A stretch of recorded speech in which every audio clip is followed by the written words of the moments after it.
Hey, Don Williams here with today's episode of the Proven Entrepreneur Show. Got a real expert for you today, a financial expert, Mike Milligan from One Oak Financial. Welcome to the show, Mike.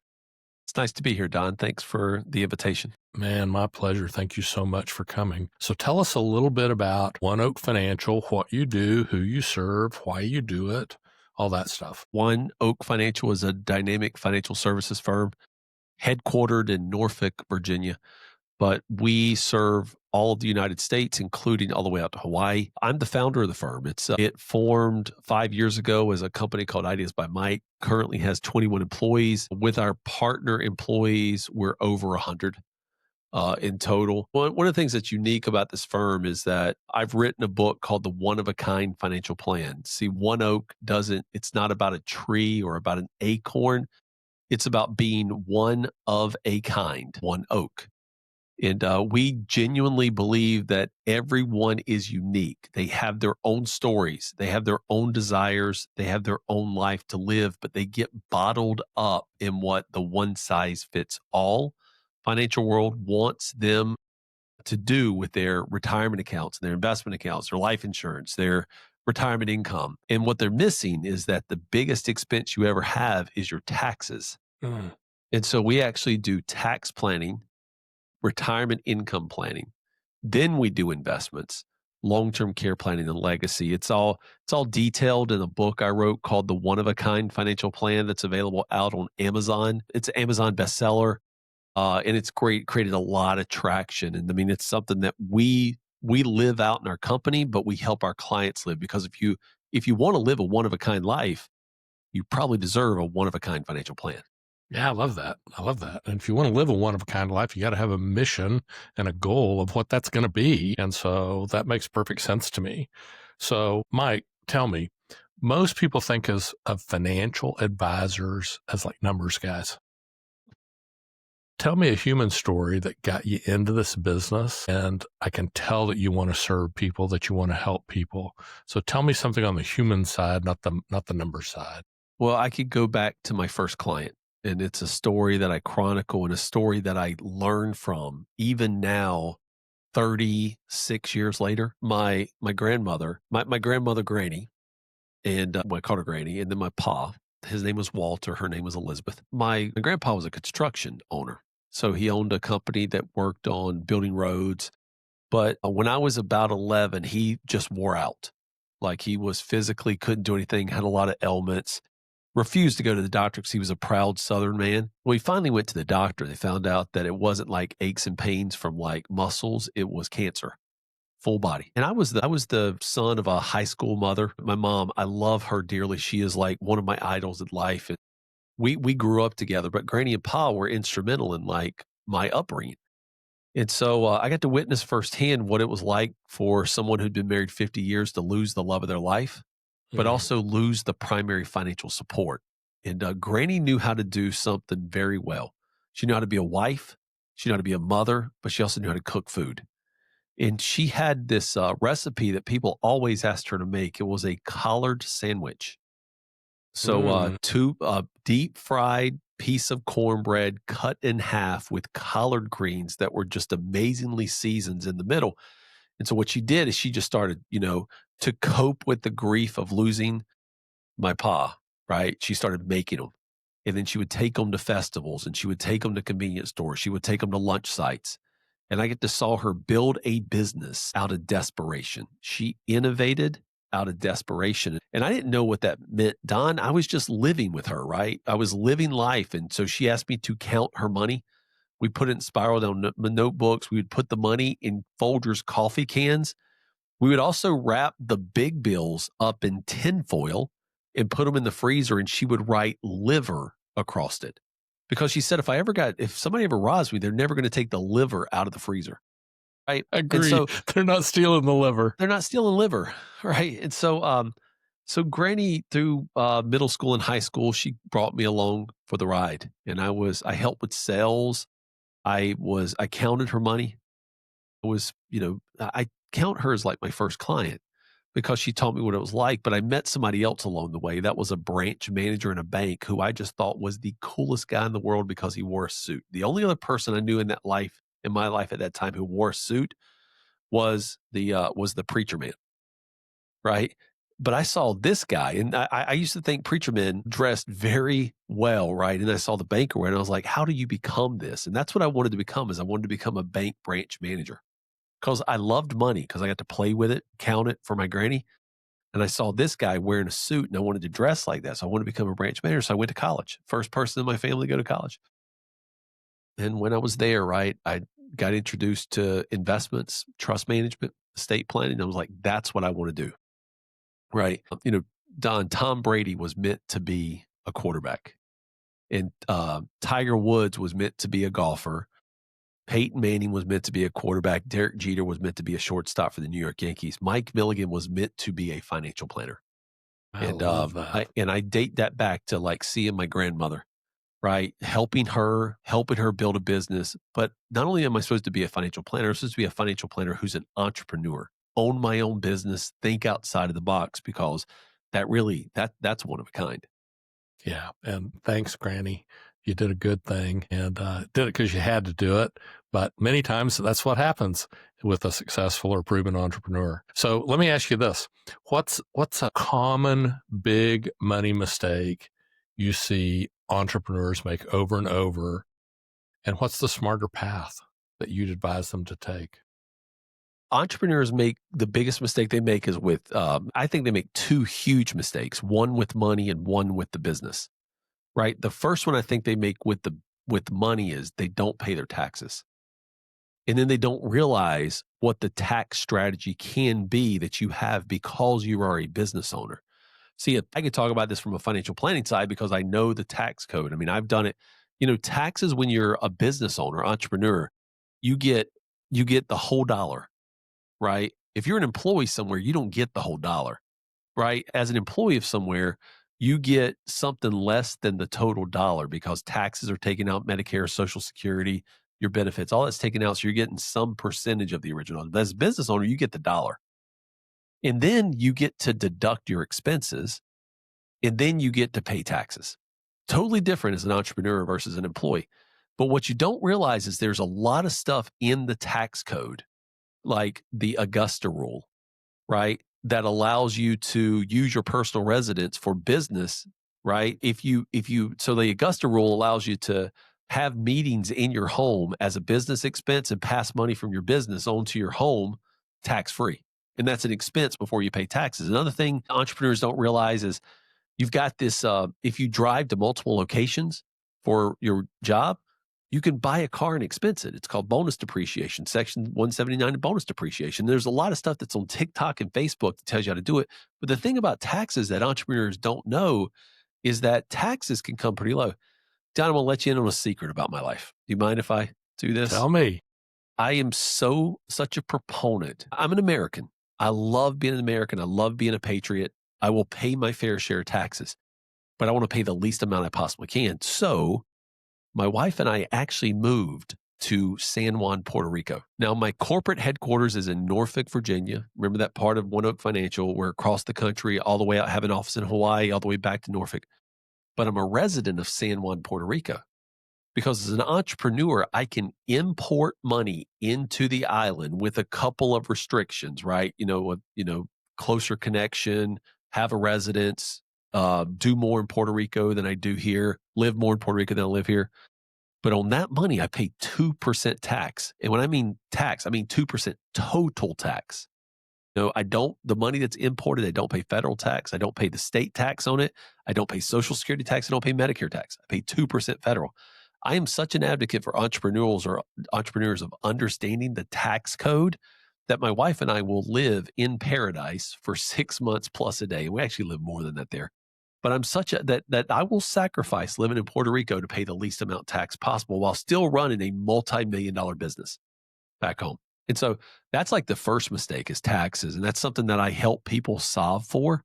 Entrepreneurs solve for is the tax thing. The second thing I have is I think entrepreneurs don't pass on responsibility in their business.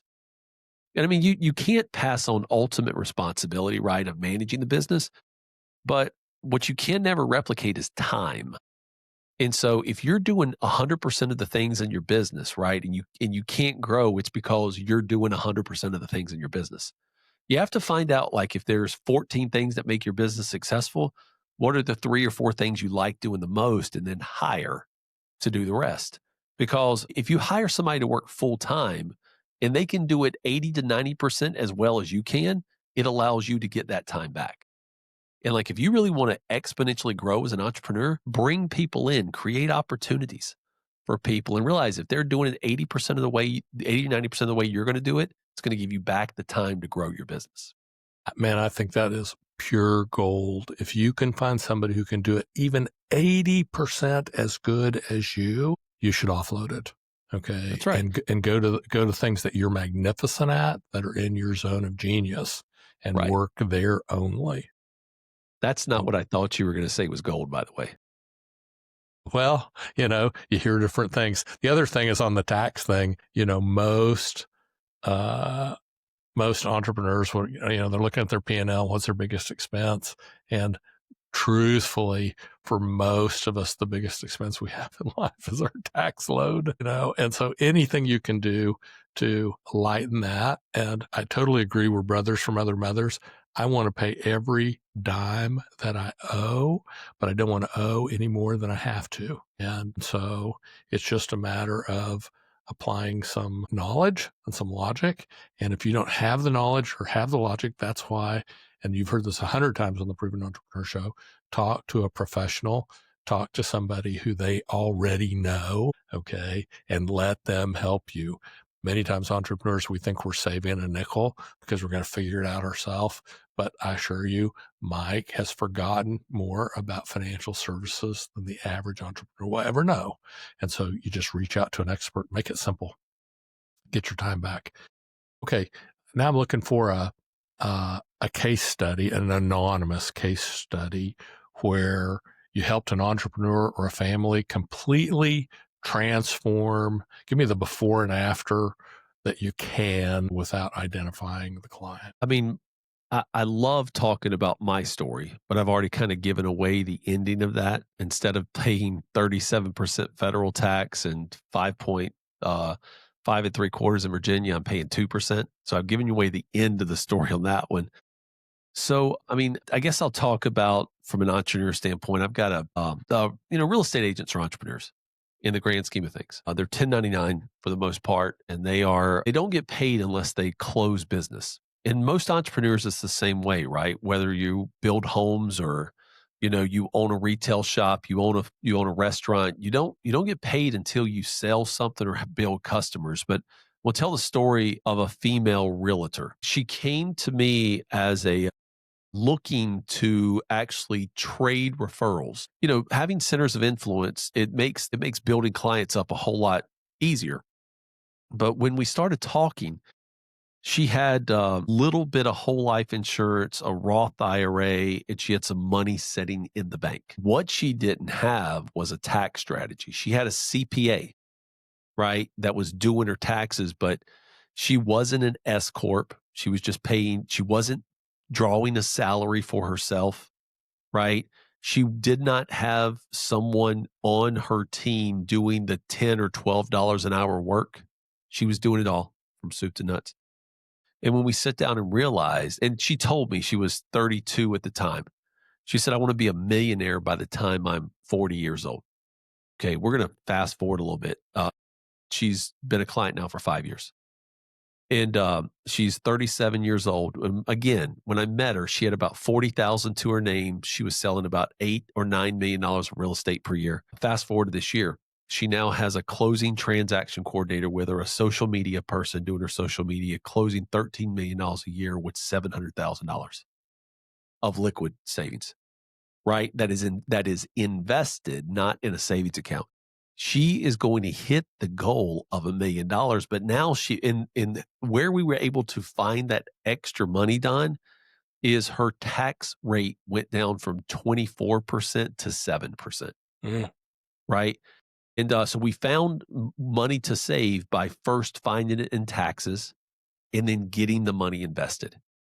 And a lot of times, people that are small business owners, most of their wealth is built up in their business. And, rightfully so, because they want to invest in themselves. They see a problem that they think only they can solve. So, yes, you should invest in yourself.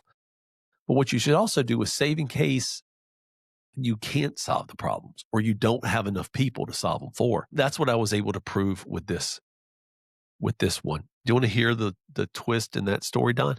Yeah, I do. She's now my wife. So when we met over 5 years ago, not only was she trying to find someone to get to that, she was trying to find a business partner to help get more business, but she had come off of a long relationship and so did I, right? And she still to this day still asks me for the flyer so we can refer people business to each other. And I'm like, I've never given it to you, but I've given her a ring and we are building a one-of-a-kind life together. I love that. What a great story. Okay, we're into the fourth turn. I can see the checkered flag coming. Okay, if you had a minute or two to give entrepreneurs that golden financial tip that could help build and protect wealth for the next decade, and I think I know what it is, but what would that be? Most people at this point would say build your team out. Find somebody who can really help you, who's not just creating historical documents, like not just doing your taxes or not just putting you in like a one size fits all. And yeah, that's true, right? Find somebody who is an entrepreneur like you. I so often, like in my business, Don, find entrepreneurs who put their investment accounts or their tax work with somebody who's an employee of a bigger firm, right? So they'll go down to their local bank and use the financial advisor there. And those people are not bad. Those people are not bad. But really, what I'd tell you is if you're an entrepreneur, work with an entrepreneur, right? Work with somebody who pays their own phone bill, who owns their own building, who has employees of their own, right? Because entrepreneurs working with entrepreneurs will get each other. Entrepreneurs who work with employees do not get the encouragement or the real advice to actually grow business. What they get is what managers pass down from organizations. So I would tell you, if you're an entrepreneur and you are working with a financial advisor or a CPA who does not own their own business, right? Now, they may own their book of business, but if they work for a national firm where they get they do not understand you, the entrepreneur. And I mean, if you want to work with one of the best entrepreneurs out there in this space, I'd say reach out to me. Yeah, great advice. There's a real brother and sisterhood for those of us who sign the front of the check as opposed to those who sign the back of the check. And I've never heard it put that way. But there's just lessons we've learned and things we know that would terrorize and exhilarate people who have not learned those lessons. correct. Mike, my real pleasure to have you on the show today. If somebody wanted to reach out to you or your company, share the best ways to do that, please. The easiest way to do it is just go to mikemilligan.com. We don't overcomplicate this. If you want to go and learn more about how I educate, coach, and plan with people, mikemilligan.com. There'll be a link to One Oak Financial there. And if you want to go to the company website directly, it's the number one oakfinancial.com. One of a kind financial. Love that. Mike Milligan, thank you so much for being my guest on today's episode of the Proven Entrepreneur Show. Thanks, folks. We'll see you next time. Bye now.